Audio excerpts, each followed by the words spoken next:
नमस्कार दोस्तों, स्वागत है आप सभी का आपके अपने YouTube चैनल पाठशाला ऑफ सोनी सर पे। और मैं नीतीश स्वागत करता हूं आप सभी का आपकी अपनी CDP की क्लास में। दोस्तों, जैसा कि आप सभी को पता है कि हम लोग व्यक्तित्व पढ़ रहे हैं। हमने 2 क्लासेस ले ली है व्यक्तित्व की, और व्यक्तित्व में हमने व्यक्तित्व शब्द से हम परिचित हुए। उसके बाद हमने बात की थी व्यक्तित्व के कुछ सिद्धांतों के बारे में, और उसी क्रम को हम लोग आगे बढ़ाएंगे। और आज की अपनी इस क्लास में हमें और कुछ सिद्धांतों के बारे में बात करना है। तो आज की क्लास में हम शुरू कर रहे हैं कुछ सिद्धांतों के साथ। तो आज आपका जो पहला सिद्धांत रहने वाला है वो है मॉर्गन एवं मूरे साहब का। क्या है? मॉर्गन एवं मूरे का सिद्धांत। आपने पिछले लेक्चर्स में भी मॉर्गन एवं मूरे के सिद्धांत, जो आपने पिछला टॉपिक अभिप्रेरणा पढ़ा था, वहां पर भी आपने मॉर्गन एवं मूरे का सिद्धांत पढ़ा था। तो चलिए शुरू करते हैं हम लोग मॉर्गन एवं मूरे के सिद्धांत को, कि क्या कहा है मॉर्गन एवं मूरे ने व्यक्तित्व के बारे में। चलिए शुरू करें। तो 1935 में मॉर्गन एवं मूरे ने व्यक्तित्व का एक प्रक्षेपी परीक्षण बनाया था, जिसे प्रासंगिक अंतःबोध परीक्षण यानी कि TAT, थीमेटिक अपरसेप्शन टेस्ट कहते थे। तो मॉर्गन एवं मूरे ने व्यक्तित्व का एक प्रक्षेपी परीक्षण बनाया था। तो आपको जैसे पता है कि हम लोग व्यक्तित्व पढ़ रहे हैं, तो यानी कि इनका जो परीक्षण होगा वो व्यक्तित्व का परीक्षण है। कब बनाया था? तो मॉर्गन एवं मूरे ने अपना जो टेस्ट बनाया था उसको 1935 में बनाया था, जिसे प्रासंगिक अंतःबोध परीक्षण, प्रासंगिक अंतःबोध परीक्षण या थीमेटिक अपरसेप्शन टेस्ट कहते थे। क्या कहते थे? Thematic apperception test. ठीक है, थीमेटिक अपरसेप्शन टेस्ट बोलते थे। खास बात इनके परीक्षण की क्या थी कि यह जो टेस्ट था ये छोटे बालकों के लिए नहीं था, यानी कि छोटे बच्चों के लिए नहीं था। यह टेस्ट जो है वो 14 वर्ष से बड़े लोगों के लिए, 14 वर्ष की उम्र से जो लोग बड़े थे उनके लिए था यह टेस्ट। 14 वर्ष से बड़ी उम्र के लोगों के लिए था उनका यह टेस्ट। इस परीक्षण में कुल 30 कार्ड होते थे जिन पर चित्र अंकित होते थे। इनमें कुल टोटल 30 कार्ड्स इन्होंने बनाए। क्या बनाया? Total 30 cards. पिछले क्लास में भी मैंने आपको जब बताया था हरमन रोरसा, लास्ट क्लास में हमने पढ़ा था हरमन रोरसा का सिद्धांत, और वहां पर भी मैंने आपको बताया था कि हरमन रोरसा ने कुल 10 कार्ड बनाए थे, जिनमें से 5 सफेद और काले, 2 लाल और 3 अलग अलग कलर्स के कार्ड थे। टोटल 10 कार्ड उन्होंने बनवाए थे। यहां पर क्या हुआ कि मॉर्गन एवं मूरे ने टोटल कितने कार्ड बनवाए? तो मॉर्गन एवं मूरे ने टोटल 30 कार्ड बनवाए, जिन पर कुछ फिगर्स लिखे होते थे, और साथ ही साथ एक सादा कार्ड भी होता था। एक सादा कार्ड होता था जिन पर प्रयोज, मतलब जिसका टेस्ट किया जा रहा होता था। प्रयोज मीन्स क्या होता है? प्रयोज मीन्स होता है कि जिन पर यह टेस्ट किया जा रहा होता है उस पर उनकी प्रतिक्रिया लिखी जाती है, जबकि एक सादा कार्ड होता है जिस पर प्रयोज की प्रतिक्रिया लिखी जाती है। मतलब कि जिसका हम टेस्ट लिख रहे होते हैं। तो टोटल 30 कार्ड्स होते हैं जिन पर चित्र बने होते हैं, और साथ ही साथ एक सादा कार्ड होता है। और उस सादा कार्ड पर क्या होता है? उस सादा कार्ड पर जो आपका प्रयोज यानी कि जिसका आप टेस्ट कर रहे होते हैं उसकी प्रतिक्रिया, यानी कि वो क्या रिएक्शन देता है, इसके बारे में लिखा जाता है। प्रयोज की प्रतिक्रिया लिखी जाती है। अब वो जो कार्ड्स बनाए उन्होंने, वो कार्ड्स का कैसे था? 30 कार्ड कैसे थे? तो उन्होंने जो 10 कार्ड बनाए वो मेल और फीमेल, मेल के थे। सिर्फ जो 10 कार्ड उन्होंने बनाए वो सिर्फ पुरुष या मेल वर्ग के लिए हुआ करते थे। साथ ही साथ उन्होंने जो 10 कार्ड बनाए, नेक्स्ट 10 कार्ड, तो वो हो गए आपके फीमेल्स के लिए, यानी कि स्त्री, लड़कियां, इन लोगों के लिए। तो 10 मेल और 10 फीमेल, यानी कि टोटल कार्ड आपके हो गए 20। अब बचे आपके 10 कार्ड। तो वो 10 कार्ड किन के लिए थे? तो वो 10 कार्ड कॉमन थे मेल और फीमेल के लिए। 10 कार्ड वो कॉमन थे मेल और फीमेल, यानी कि स्त्री और लड़कियों से कुछ वो 10 चित्र ऐसे होते थे कि जो कि लड़कों को भी दिखाया जाता था, लड़कियों को भी दिखाया जाता था। तो टोटल कितने कार्ड्स? टोटल आपके हो गए 30 कार्ड्स। अब कार्ड्स कितने होते थे? कार्ड्स तो टोटल होते थे 30, लेकिन किया क्या जाता था कि वो 30 के 30 कार्ड्स आपको नहीं दिए जाते थे। टोटल कितने कार्ड्स जिसका टेस्ट करना होता था उसको हम टोटल कितने कार्ड्स देते थे, अगर इस बारे में बात की जाए तो हम उसको टोटल 23 कार्ड्स देते थे। कितने कार्ड्स? टोटल 23 कार्ड्स हम लोग देते थे जिसका टेस्ट करना होता था। क्या करते थे कि टोटल 23 कार्ड्स देना होता था हमें, तो हम क्या करते थे कि सबसे पहले 10 कार्ड दे दिया, सबसे पहले 10 कार्ड दे दिया, फिर उसके बाद क्या करते थे कि 24 घंटा बीतने देते थे। 24 घंटे तक आप उसको ऑब्जर्व करते थे, हम 10 कार्ड देके उसको ऑब्जर्व करते थे कि हाँ ये क्या प्रतिक्रिया दे रहा है, कि उसकी उस चीज के बारे में वो क्या सोच रहा है, जो भी चित्र उस पर बना हुआ है उसके बारे में उसका रिएक्शन क्या है। फिर 24 आवर्स तक उसको ऑब्जर्व करते थे। 24 आवर्स तक ऑब्जर्व करने के बाद हम क्या करते थे, उसको नेक्स्ट 13 कार्ड्स दे देते थे, क्योंकि मैक्सिमम इस टेस्ट में कितने कार्ड्स दिए जाते थे, तो इस टेस्ट में मैक्सिमम 23 कार्ड्स दिए जाते थे।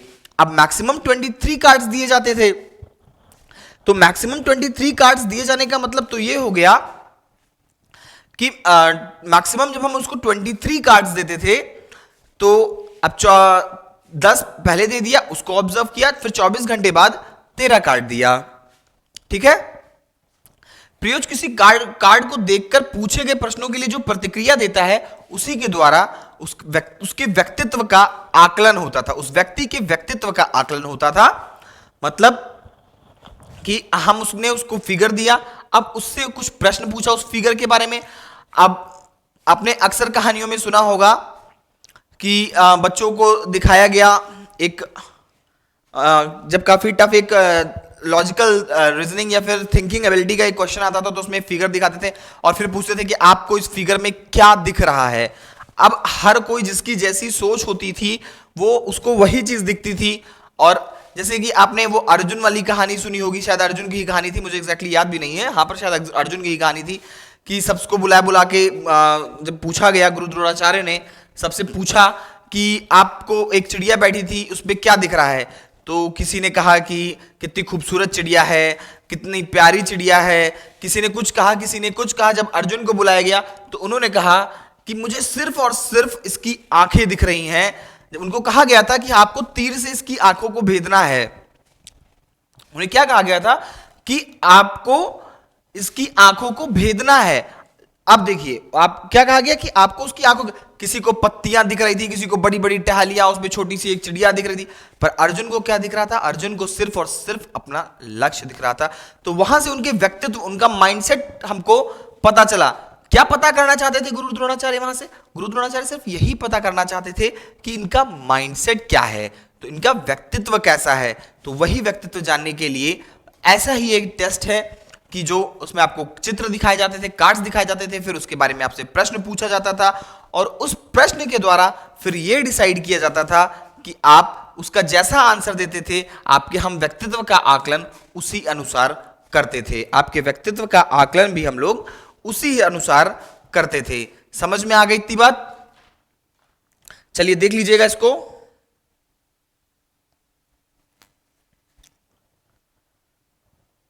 समझ में आ गया है ये सिद्धांत? चलिए फिर अब आगे बढ़ते हैं हम लोग और बढ़ते हैं अपने नेक्स्ट सिद्धांत की तरफ, जो कि है लियोपोल्ड एवं बैलक का। क्या है, किसका सिद्धांत है? नेक्स्ट सिद्धांत है हमारा लियोपोल्ड एवं बैलक का। लियोपोल्ड बैलक का, इनको लियोपोल्ड ब्लैक भी कहते थे और लियोपोल्ड बैलक भी कहीं कहीं देखने को मिल जाएगा। क्या देखने को मिल जाएगा? लियोपोल्ड ब्लैक या फिर लियोपोल्ड बैलक। ठीक है, क्योंकि टीएटी परीक्षण बच्चों पर काम नहीं करता था, क्योंकि टीएटी परीक्षण जो अभी आपने पढ़ा, टीएटी थीमेटिक अपरसेप्शन टेस्ट, ये बच्चों पर काम नहीं करता था।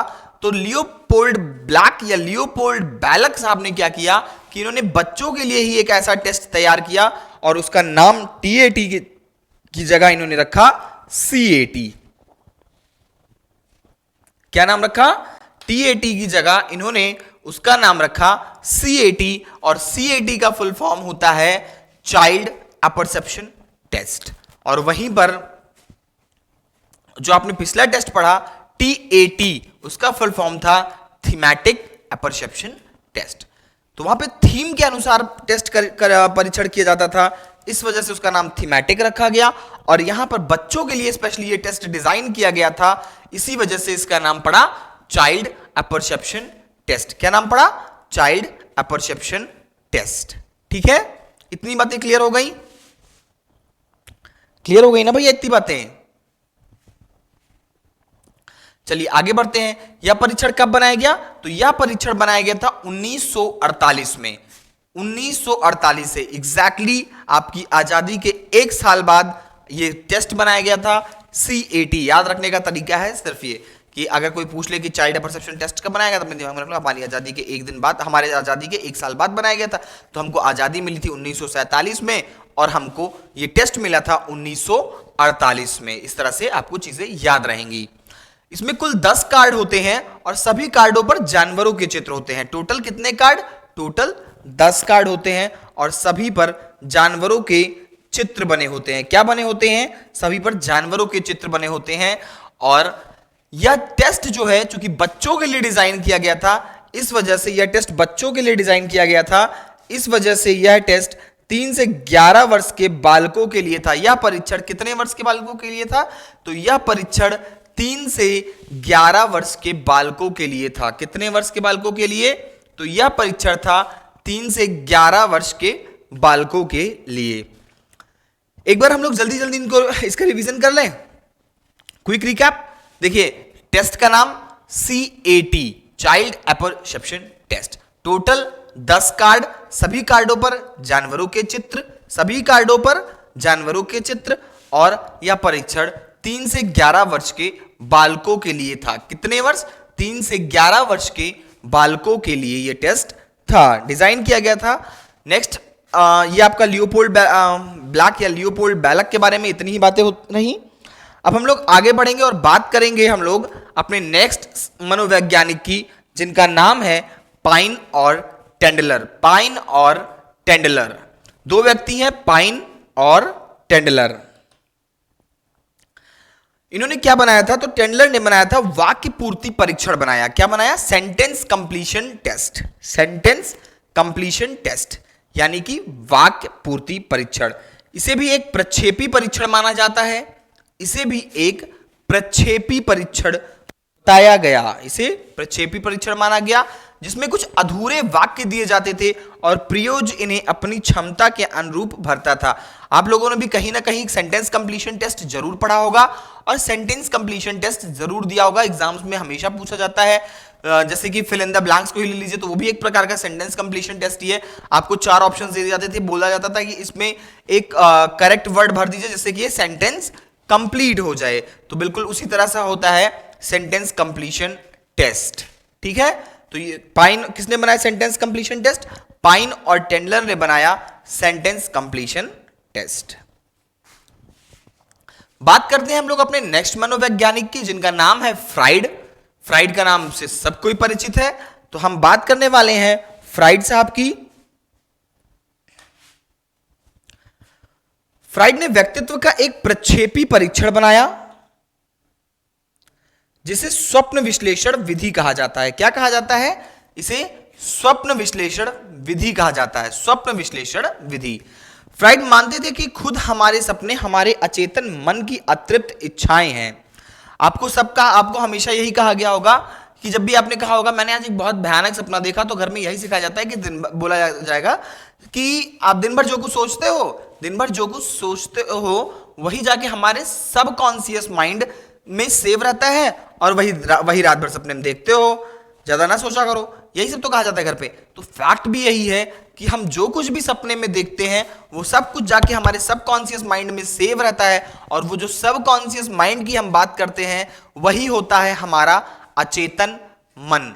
वही होता है हमारा अचेतन मन। हम जो कुछ पाना चाहते हैं या फिर जो कुछ हमें अच्छा लगता है या फिर जिस चीजों से हम डरते हैं, मतलब जो हमारे दिमाग में 90% टाइम घूमा होता है, मतलब हमारे दिमाग में वो चीजें बनी रहती हैं, वही चीजें हमको रात में अक्सर सपनों में दिखाई देती हैं। तो फ्राइड ने यही चीज कहा है कि फ्राइड मानते थे कि हमारे जो सपने हैं वो हमारे अचेतन मन की अतृप्त इच्छाएं हैं, जो खुद को सपनों के माध्यम से प्रकट करते हैं, जो कि खुद को सपनों के माध्यम से प्रकट करते हैं।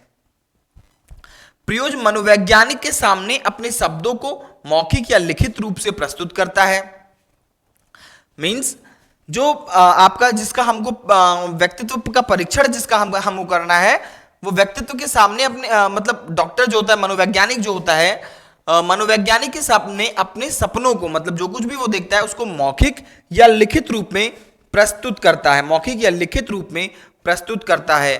और इसके आधार पर मनोवैज्ञानिक दूसरे अचेतन मन की व्याख्या करते हुए व्यक्तित्व का आकलन करता है। होना क्या है होता है इसमें कि जो आपका प्रयोज्य होगा वो जाएगा और मनोवैज्ञानिक को अपने सपने के बारे में लिखित या मौखिक रूप में बताएगा, डिटेल में बताएगा। और अब मनोवैज्ञानिक दूसरे अचेतन मन की व्याख्या करते हुए व्यक्तित्व का आकलन करेगा। मींस जैसे जैसे आपके सपने होंगे, आपके सपनों से ही कि आप कैसा सोचते हैं, जैसा आप सोचते हैं वैसे ही आपके सपने होते हैं, ठीक है। तो आपके सपने जैसे होंगे वैसा ही आपका व्यक्तित्व होगा, तो उसी अनुसार आकलन करते हैं फ्राइड साहब। चलिए बात कर रहे हैं हम लोग अपने नेक्स्ट मनोवैज्ञानिक की, जिसका नाम है जे.एल. मोरिनो। क्या नाम है? जे.एल. मोरिनो। जे.एल. मोरिनो ने सोशियोमेट्री टेस्ट, सोशियोमेट्री विधि का 1934 में प्रतिपादन किया था। जे.एल. मोरिनो ने 1934 में सोशियोमेट्री टेस्ट, या इसको क्या बोलते हैं, समाज मिति, हिंदी में क्या बोलते हैं सोशियोमेट्री को? समाज मिति। तो समाज मिति विधि का 1934 में जे.एल. मोरिनो ने प्रतिपादन किया। जे.एल. मोरिनो ने 1934 में 1934 में सोशियोमेट्री या फिर समाज मिति विधि का प्रतिपादन किया। उनके अनुसार इस विधि में किसी व्यक्तित्व की लोकप्रियता का पता लगाया जाता है। उनके अनुसार कि इस विधि में किसी व्यक्ति की लोकप्रियता का पता लगाया जाता है।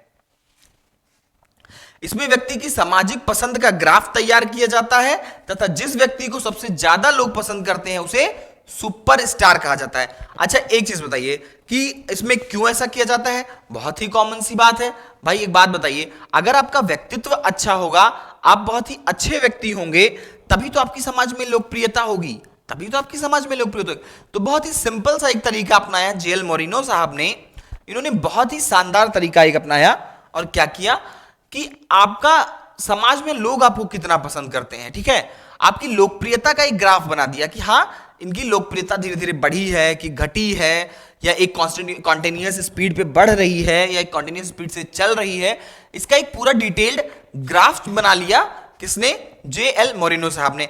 अब आपकी समाज में लोकप्रियता कैसी है, इसी हिसाब से आपका व्यक्तित्व उन्होंने डिफाइन कर दिया। और अगर आपकी समाज में लोकप्रियता बहुत अच्छी है तो उन्होंने आपको एक शब्द से संबोधित किया, उन्होंने आपको एक शब्द से संबोधित किया जिसका नाम है सुपरस्टार। अच्छा सुपरस्टार आप शब्द जानते हैं, सब जानते हैं सुपरस्टार। तो कौन है सुपरस्टार? शाहरुख खान, सलमान खान अपने क्षेत्र में, एम.एस. धोनी, विराट कोहली अपने क्षेत्र में। क्यों है? क्योंकि इनका इतनी ज्यादा फैन फॉलोइंग है, लोग इतना इनको अच्छा मानते हैं कि जिसके कारण इनको सुपरस्टार कहा जाता है। क्या कहा जाता है? सुपरस्टार कहा जाता है। देख लीजिएगा आप लोग, सारी पॉइंट्स लिखी हुई हैं, आप सब लोग आराम से देख सकते हैं इन पॉइंट्स को।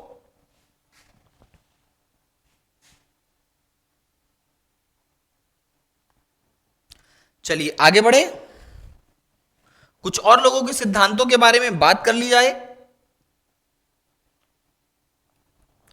हमें नेक्स्ट जिस व्यक्ति की बात करनी है उसका नाम है वुडवर्थ। किसकी बात करने वाले हैं हम लोग? बात करने वाले हैं मनोवैज्ञानिक वुडवर्थ की। किसकी बात करेंगे हम लोग? बात करेंगे मनोवैज्ञानिक वुडवर्थ की। क्या कहते हैं वुडवर्थ साहब? वुडवर्थ साहब ने प्रश्नावली विधि का आविष्कार किया, इसलिए उन्हें प्रश्नावली विधि का जनक माना जाता है। सबसे फॉरमोस्ट इंपॉर्टेंट पॉइंट कि प्रश्नावली विधि का जनक किसे माना जाता है। सबसे इंपॉर्टेंट पहला क्वेश्चन यही बनता है कि प्रश्नावली विधि का जनक किसे माना जाता है। तो प्रश्नावली विधि का जनक वुडवर्थ साहब को माना जाता है। इस विधि को पेपर पेंसिल विधि भी कहा जाता है। जो प्रश्नावली विधि है इसको क्या कहते हैं? इसको पेपर पेंसिल विधि भी कहते हैं, पेपर पेंसिल विधि भी कहते हैं।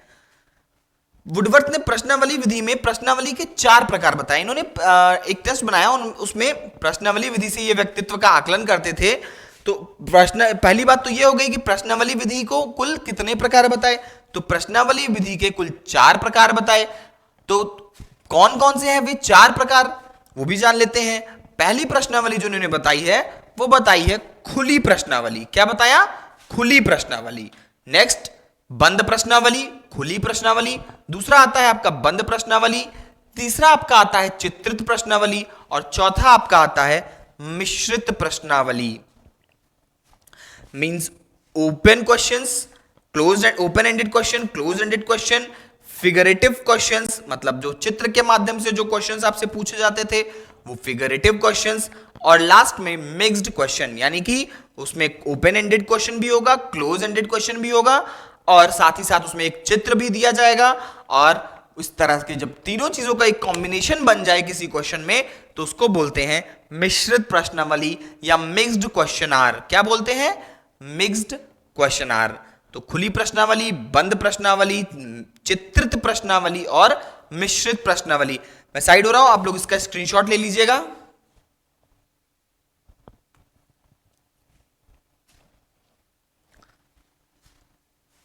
खुली प्रश्नावली, बंद प्रश्नावली, देखिए इंपॉर्टेंट है। वुडवर्थ तो इन्होंने प्रश्नावली विधि के जनक हैं, तो एक चीज इंपॉर्टेंट हो जाती है। कुल कितने प्रकार प्रश्नावली के बताए? तो कुल 4 प्रकार बताए। Open ended questions, close ended questions, diagrammatic या फिगरेटिव क्वेश्चंस, और साथ ही साथ डायग्रामेटिक या फिगरेटिव क्वेश्चंस, और 4 प्रकार जो, हाँ ये हो गया आपका डायग्रामेटिक। और फिर लास्ट में आता है आपका मिक्स्ड प्रश्नावली। क्या आता है? मिक्स्ड प्रश्नावली। आगे बढ़ते हैं हम लोग और अब चलते हैं, आगे बढ़ते हैं और लेते हैं अपना नेक्स्ट सिद्धांत, जो कि है उमा चौधरी का। बहुत देर से विदेशियों की बात कर ली, अब बात करेंगे हम लोग स्वदेशी की। स्वदेशी ना हो तो मजा ही नहीं आता है, तो बहुत हो गया। अब बात कर लेते हैं हम लोग उमा चौधरी, यानी कि अपने यहां के चौधरी साहब की। चौधरी साहब की बात करते हैं तो चौधरी साहब कहाँ के हैं? तो चौधरी साहब भारतीय मनोवैज्ञानिक हैं। अच्छा, कहीं ना कहीं आप लोग भी इस चीज को महसूस करते होंगे कि जब किसी भारतीय मनोवैज्ञानिक के बारे में हम लोग बात करते हैं तो चेहरे पे कहीं ना कहीं एक प्रसन्नता का भाव, एक खुशी का भाव झलक जाता है हमारे चेहरे पे। मजा आ जाता है कि वाह, मिल गया कोई।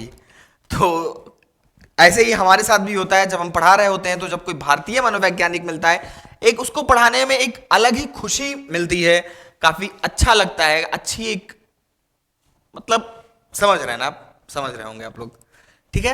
तो उमा चौधरी की बात करते हैं तो भारतीय मनोवैज्ञानिक है उमा चौधरी ने कई विदेशी परीक्षणों का ही भारतीय प्रारूप तैयार किया। जैसे कि आपका जो सीएटी है, इसका इन्होंने इंडियन वर्जन तैयार किया था।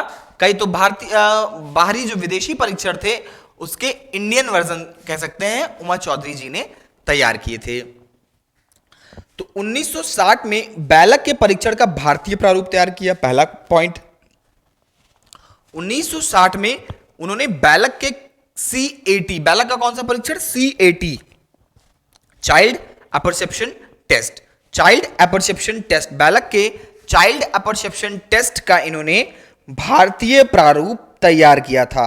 बैलक का टेस्ट याद रखिएगा। इसी तरीके से उमा चौधरी जी आई हैं तो भी इन्होंने, आपको यहां से भी बैलक का टेस्ट याद रहेगा कि जो बैलक साहब हैं उन्होंने कौन सा टेस्ट तैयार किया था, तो उन्होंने चाइल्ड अपरसेप्शन टेस्ट तैयार किया था, और उमा चौधरी जी ने उन्हीं के टेस्ट का एक इंडियन वर्जन तैयार किया। और इसमें भी जैसे बैलक की तरह ही बनाए गए 10 कार्ड हैं। कितने कार्ड हैं? उमा चौधरी ने जो टेस्ट बनाया उसमें कुल कितने कार्ड? उसमें भी कुल 10 कार्ड होते थे। और जो बैलक ने टेस्ट बनाया था उसमें भी कुल कितने कार्ड होते थे? तो वहां पर भी कुल 10 कार्ड होते थे। और जो 10 कार्ड बैलक साहब ने बनाया था उसमें क्या अंकित था? जानवरों के चित्र अंकित थे। आगे बढ़ते हैं और बात करते हैं कि और क्या किया उमा चौधरी ने। तो उमा चौधरी जी ने 1978 में उमा चौधरी ने TAT परीक्षण, thematic apperception test, thematic apperception test का भी भारतीय प्रारूप तैयार किया। थीमेटिक अपरसेप्शन टेस्ट का भी भारतीय प्रारूप तैयार किया। और खास बात क्या थी कि यहां पर आपको दिख रहा होगा कि 1978 में उमा चौधरी ने टीएटी परीक्षण का भी भारतीय प्रारूप तैयार किया और इसमें भी 30 की जगह 10 कार्ड बनाए। वहां क्या हुआ था? पहली बात तो टीएटी परीक्षण था किसका? तो टीएटी परीक्षण था मॉर्गन एवं मूरे साहब का, और मॉर्गन और मूरे साहब ने जो टेस्ट बनाया था उसमें कुल कितने कार्ड रखे थे? तो कुल 30 कार्ड रखे थे, 10 मेल्स के लिए, 10 फीमेल्स के लिए, 10 बोथ मेल एंड फीमेल। हालांकि वहां पर दिया सिर्फ 23 कार्ड जाता था, पर कार्ड टोटल बनते कितने थे? तो टोटल आपके बनते थे वहां पर कितने? 30 कार्ड, टोटल 30 कार्ड। और यहां उमा चौधरी जी ने उस लिस्ट को भी काट कर मात्र कर दिया 10 कार्ड। तो इन्होंने चाइल्ड अपरसेप्शन टेस्ट और टीएटी दोनों का भारतीय प्रारूप तैयार किया, भारतीय रूप तैयार किया, और उस भारतीय प्रारूप में दोनों के दोनों टेस्ट में टोटल 10 कार्ड ही रखे इन्होंने, किसी कार्ड में, किसी टेस्ट में मतलब कम या ज्यादा नहीं किया, कुछ कम या ज्यादा नहीं किया। तो कई सारे मनोवैज्ञानिक हो गए आज जल्दी जल्दी में, कई सारे मनोवैज्ञानिकों को हम लोग ने बहुत तेजी के माध्यम से कवर किया, लिखना नहीं पड़ रहा था, इस वजह से थोड़ा सा टाइम कम लगा है, वरना शायद अगर ये लिखना होता तो आज एक दिन में इतने मनोवैज्ञानिक ना कवर होते। आपका सिलेबस मैं चाह रहा हूं क्योंकि जल्द से जल्द हो सकता है बहुत ही शीघ्र आपको कहीं ना कहीं टेट का नोटिफिकेशन देखने को मिल सकता है, तो अपनी तैयारियों में जोर शोर से लग जाइए क्योंकि टेट का नोटिफिकेशन आएगा तो अब आपको ज्यादा टाइम नहीं दिया जाएगा। पिछली बार जब आपका नोटिफिकेशन आया था आपको 6 महीने की तैयारी का समय दे दिया गया था, इस बार 2 महीने का ही मैक्सिमम समय मिलेगा और गारंटीड है कि आएगा तो आएगा, पेपर होगा तो होगा। तो इसीलिए मैं कोशिश कर रहा हूं कि जल्द से जल्द आप लोगों का सिलेबस पूरा हो जाए, और सिलेबस पूरा होने के बाद हम ज्यादा से ज्यादा जितनी तेजी के साथ हो सके, जितनी जल्दी हो सके हम क्या करें, हम स्टार्ट करें अपना प्रैक्टिस सेशन, यानी कि अपनी प्रैक्टिस क्लासेस। तो प्रैक्टिस क्लासेस से जुड़े रहेंगे, बने रहेंगे हम लोग, कहीं जाने वाले नहीं है, बस एक बार सिलेबस कंप्लीट हो जाए, ठीक है। तो तब तक के लिए मुझे विदा दीजिए, आप सब लोग घर पे रहिए, मस्त रहिए, पढ़ते रहिए, टाटा बाय बाय।